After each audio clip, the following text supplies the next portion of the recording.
Isaa mun nyaata jechuudha. Inni gariin ammaa inni irraa duuba sissiqee jira. Inni dura nyaannamu qaqasaa jedhama. Nama sakkanaallee bila. Siree nu xumuru. Bila. Maa shakkite? Ati boodee nyaata shakkita?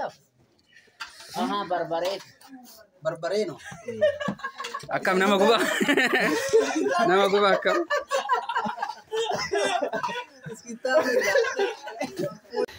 Akkam jirtu kabajamtoota hordoftoota Dambal Miidiyaa. Miidiyaan keenya kun warra baatuu Dambalitti argamna. Haroo Dambalii cinatti waan argamnuuf asumaan hiriyoota koo wajjin wal siin barsiisee eessa akka deemnullee walumaan kabaru ta'a. Wajjin turtii taasisaa isiniin jedha. Hayyee maqaan koo Maamud Abdallaa jedhama. Maqaan sooshaal miidiyaa maammeedhaan na beekani. Iddoon itti argamnu qarqara Haroo Dambaliiti. Lafti ganama ciree nyaachuudhaaf qophoofnee jirra. Cireen asitti nyaatamu immoo qurxummiidha. Qurxummii kana immoo bakka itti argannu walumaan deemnee kan ilaallu ta'a. Beeloftee jirtaa jechuun nyaachuudhaaf qophiidha akkam? Sirriitti qophii. Okay, maqaan koo Abdii Bashuullee jedhama. Maqaan miidiyaa immoo Miiltoo Ganamaati.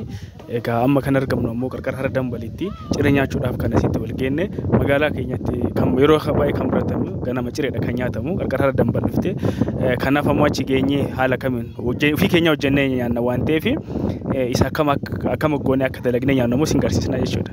Gaheen hojii keetii maal ta'a jettee yaaddachuudha? Gaheen hojii kiyyaa ogeessa qurxummii muruuti. Ogeessa qurxummii muruuti.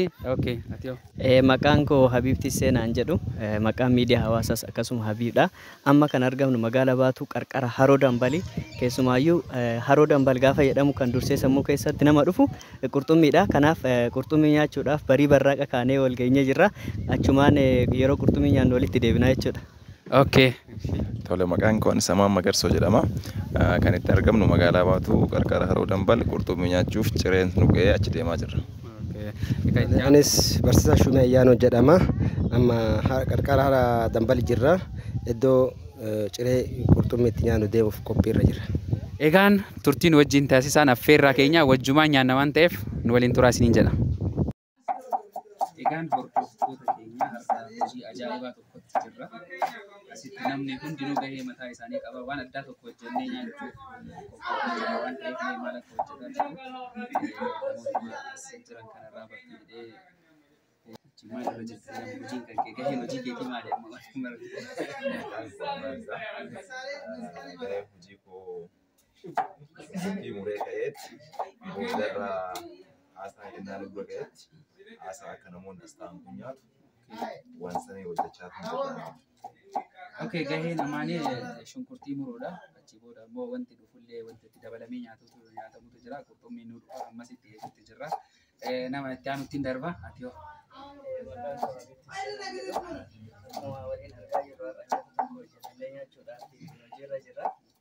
Anis isuma gargaaree waan tokko dabalatee iddoo muraati eegaa jira.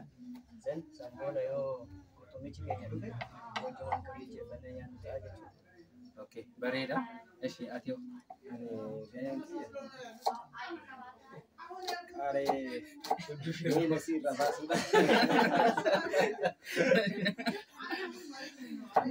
Miila ishee irraa baasuun.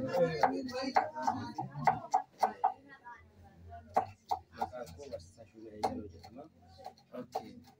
Barsiisummaan alatti illee hojii akkanaa hojjetu akka muuxannoo addaa qabda jechuudha. Okay, bareedaadha. Okay, gara itti aanutti isin dabarsa. Maqaan koo Miiltoo Ganama jedhama. Ogeessa qurxummii muraati. Egaan hordoftoota keenya kun amma haala kanaan hojjetamee dhufee jira. Wanti kun amma nyaataatiin isin agarsiifna jechuudha. Bajan qabnu. Tola bai. Nyaanni kuni jalqabarraa kan jarri madaabataa turan. Kan isaan qopheessaa turanii qaxaloo yookaan gubaa jedhama. Baay'ee nama guba. Gubaa isaa immoo nama nyaata jechuudha. Inni gariin ammaa inni irraa duuba sissiqee jira. Inni dura nyaannamu qaqasaa jedhama. Inni immoo qaxaloo baay'ee nama guba. Nyaata baay'ee nama ciree irratti nyaata kana baay'ee filatamaadha. Hundi keessanuu qoottaate Qajeelaa abbaa beekaatu nyaata araadha. akkuma argaa jirtan baay'ee kan nama gubu waan ta'eef dhuftanii ilaaltanii Ayo namni sini akan. Itu kabar gomuu untuk dandeettu jechuudha. Baay'ee nama guba. Gubiinsa asirratti dandeessanii dhuftaniitiin akkanatti nyaatu dandeessu. Ayo, betul. Jaalala agarsiisaa. Gubiinsi isaa qabime. Mana babataa bamalla latan. Itu masih kawardi. Itu sih kak. Sasa kan argitu arga. Adanya tuh kok. Kaameramaan dha. Kanaafuu baatu yoo dhuftanii Sooftiin jira qurxummii haala sooftii kanaan ofii keessanillee hojjettanii nyaattanii arguu dandeessu jechuudha.